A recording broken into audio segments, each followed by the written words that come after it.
এই যে গ্রামীণ ব্যাংক বাংলাদেশের গর্ব এবং যে গ্রামীণ ব্যাংকের হাত ধরে মোহাম্মদ ইউনূসকে গোটা বিশ্বের মানুষ চেনেন, সেই গ্রামীণ ব্যাংক থেকে আস্তে আস্তে কিভাবে একজনের দেওয়া অর্থ গ্রামীণ ব্যাংকের মাধ্যমে আরেকজনের কাছে চলে এসেছে, এই যে সম্পূর্ণ গোটা বিষয়টা কিভাবে সংগঠিত হয়েছে আজকে আমরা তুলে ধরব।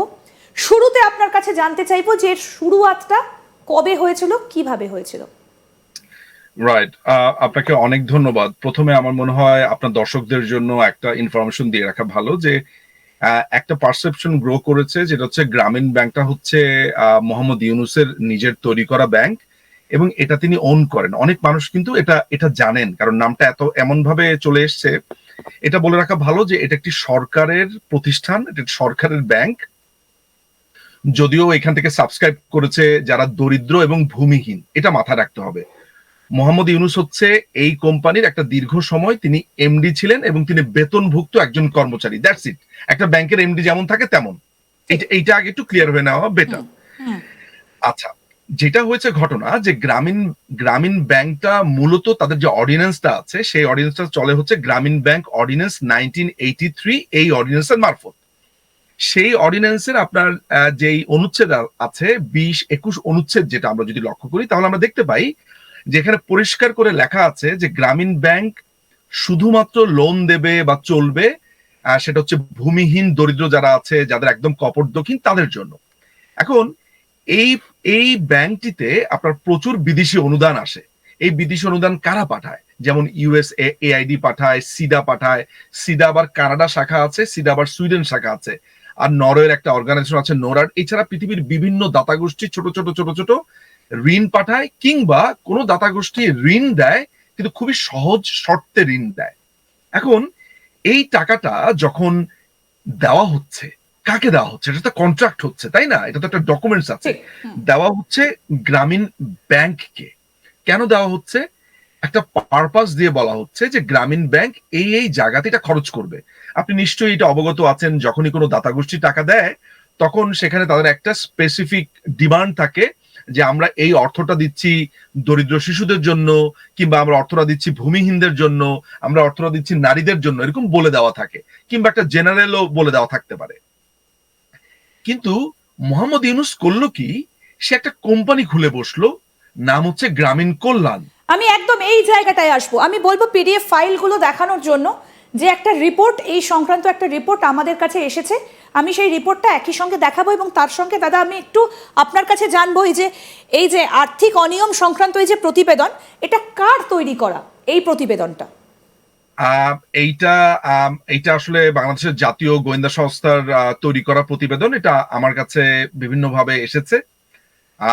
এইটা গোয়েন্দা সংস্থারাই এটা আসলে তৈরি করেছে এবং কোনো না কোনো ভাবে আমার সোর্স মারফত এগুলো আমার কাছে এসে পৌঁছেছে। ঠিক, আপনি যদি লক্ষ্য করেন যে স্ক্রিনে যেটা দেখা যাচ্ছে 5 নম্বর পেজটা দাদা আপনি দেখতে পাচ্ছেন, আপনি এটা পাঠিয়েছেন প্রতিবেদনটা।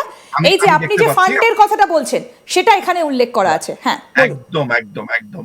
আপনি দেখেন যে 1990-তে সোশ্যাল অ্যাডভান্সমেন্ট ফান্ড নামে একটা ফান্ড গঠন করা হয় এবং স্পেসিফিক্যালি বলে দেওয়া হয় যে এই ফান্ডটা কোথায় কোথায় ব্যবহার করা হবে। এই ফান্ডের মধ্যে আরেকটা ব্যাপার, যেটা আপনার যারা দাতা সংস্থা আছে তারা পরিষ্কারভাবে বলে দেয় যে এর থেকে 2% একটা অংশ যে গ্রামীণ ব্যাংকের যারা কর্মচারী আছে তাদের কল্যাণে ব্যয় হবে, অর্থাৎ তাদের আপনার কোনো ধরনের সুযোগ সুবিধা, মেডিকেল, তাদের থাকা, বাসস্থান, মানে গ্রামীণ ব্যাংকের যারা কর্মচারী আছে তাদের প্রণোদনার জন্য এই প্রদত্ত টাকা থেকে একটা অংশ ব্যবহৃত হবে। ইউনূস করলো কি? যে এই টাকা থেকে একটা অংশ সে সরিয়ে আপনার একটা আলাদা একটা কোম্পানি সে তৈরি করলো, সেটার নাম দিল গ্রামীণ কল্যাণ। এই গ্রামীণ কল্যাণের দাতাদের টাকা সে সরিয়ে নিল। ঠিক, আমি পরের পেজগুলোতে একটু যাই। এই যে গ্রামীণ কল্যাণ গঠন, যে কথাটা দাদা বলছেন, এক্স্যাক্টলি 1996 আপনি দেখবেন যে আপনার এই গ্রামীণ কল্যাণ গঠন করেছে এবং গ্রামীণ কল্যাণ গঠন করার পরে এই যে সাফ ফান্ডের যে টাকাটা, মাথায় রাখবেন কোনটার টাকা?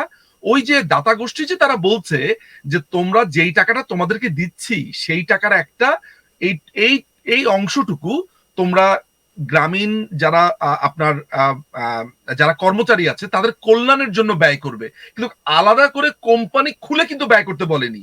অর্থাৎ আমি আপনাকে একটা টাকা দিয়েছি, ওই গ্রামীণ ব্যাংকেই টাকাটা রেখে আপনি একটা অংশ ওদের জন্য ব্যয় করবেন।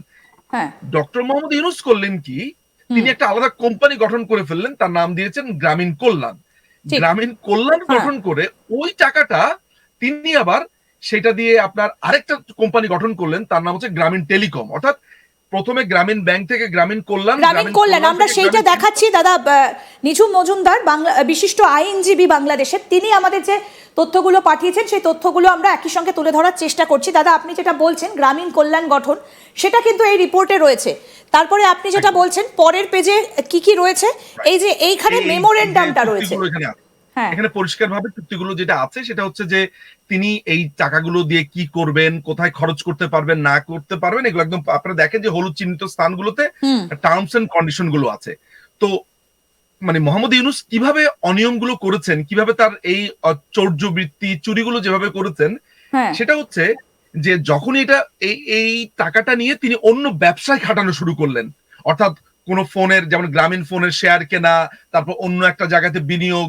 তো উনি কেন করছেন, এটা সাধারণ মানুষের প্রশ্ন আসবে।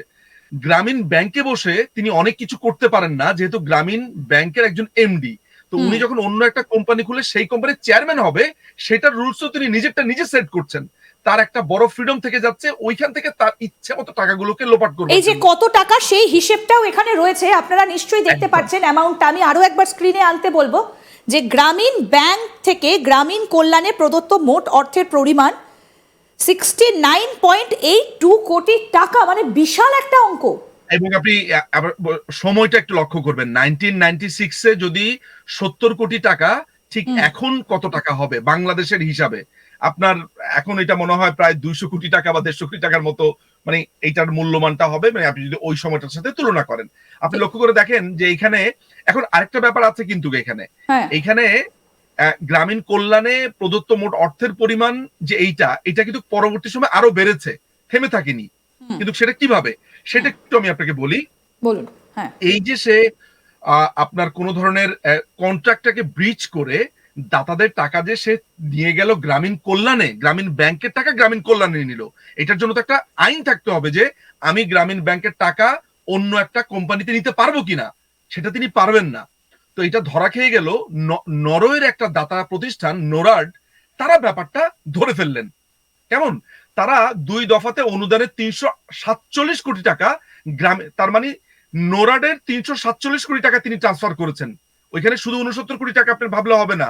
যে নোরাড, যেই অর্গানাইজেশনটা আছে নরওয়ের রাষ্ট্রীয় একটা প্রতিষ্ঠান, তাদের প্রায় না 347 কোটি প্লাস টাকা তিনি গ্রামীণ কল্যাণে নিয়ে গেছেন।